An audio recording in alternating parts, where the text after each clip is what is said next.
Peterson, and there we go, inside the 20, touchdown!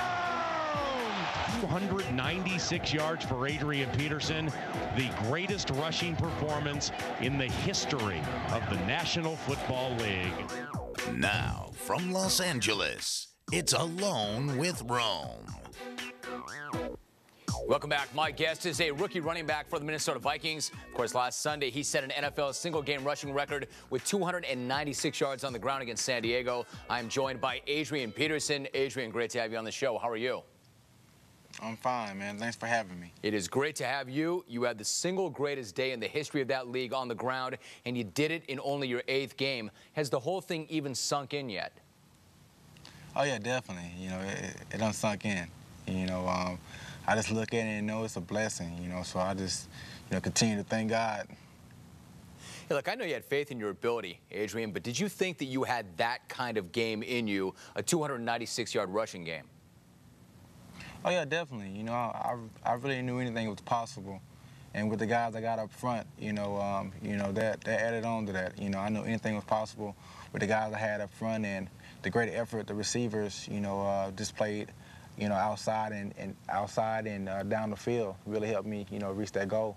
So what's it like during that day? Kind of take me through it. As you're going through it, does it feel like just another big day, or did you know that it was a record-setting day? You know, really, in the first half, I was really feeling it. You know, it was creases that was there that really just closed real quick on me. You know, so I told the offensive line, hey, just continue to do what, doing the things y'all doing, and sooner or later it's going to open it up, and it did. You know, still, I mean, these are amazing accomplishments for somebody who's so early in his career. Does it feel at all surreal? I mean, you kind of step back sometimes and say, is this all really happening to me right now?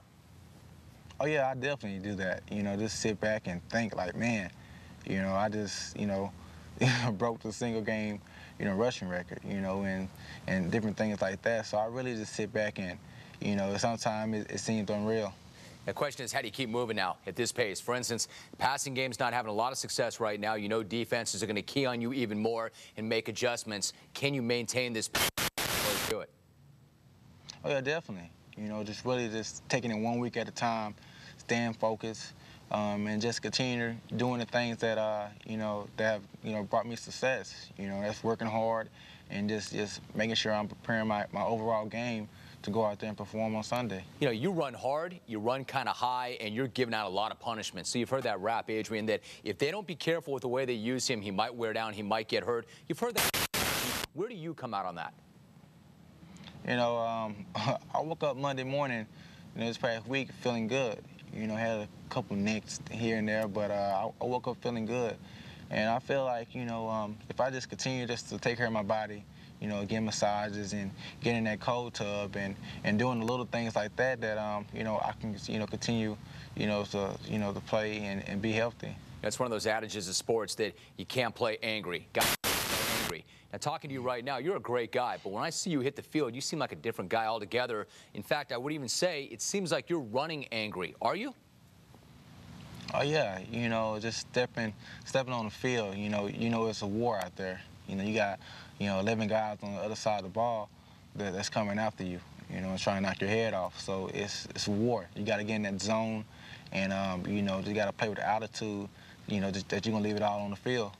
It seems to me, you watch guys, the great ones all have that great motivation, that great fire, that great chip on their shoulder, whatever it is. And part of it's what you just said. They're coming for something you have. You're competing for the same thing. Maybe they even want to take some food off your table, but it kind of goes even deeper. I mean, are you coming from even a deeper place than that? Did you go through anything when you were growing up or something else that got you to this place? Is it more than just wanting to beat the guy in front of you, is what I'm getting at?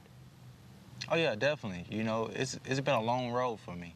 There's been obstacles that I don't have to clear, and, a lot of them been tough, but I just really use those things as motivation, made me hungrier, and, that's why I go out there and play with, this great passion. What have you got in the back of your head? The number 2,000, is that a possibility? Are you thinking 2,000 yards? Oh, yeah, definitely. I set my bar high. And if I just continue to, take it 1 week at a time, and, you know, keep feeding those guys up front and the receivers steaks and lobster, then, you know, it's possible. It's possible we can get to that mark. I was just going to say, that's what I'm laughing about. What did you do for the fellas up front? If you get 296 and the guys outside are making their blocks downfield, you better hook them up. Is that what it is, steak and lobster? Oh yeah, definitely. I got, you know, steak and lobster. You know, actually right now I'm in the process of putting something together for those guys. So, you know, here in like the next week or so, you know, I'll surprise them with it. I was going to say, you keep going the way you're going, and that steak and lobster might be a 10. Adrian, good to have you on the show. Thanks so much. Appreciate it. All right, thanks for having me. You take care. All right, you heard from AD himself. Next up on the forum, we'll talk about what he has to do to keep it rolling against the Green Bay Packers in Lambeau. We will hit that and more when we come back.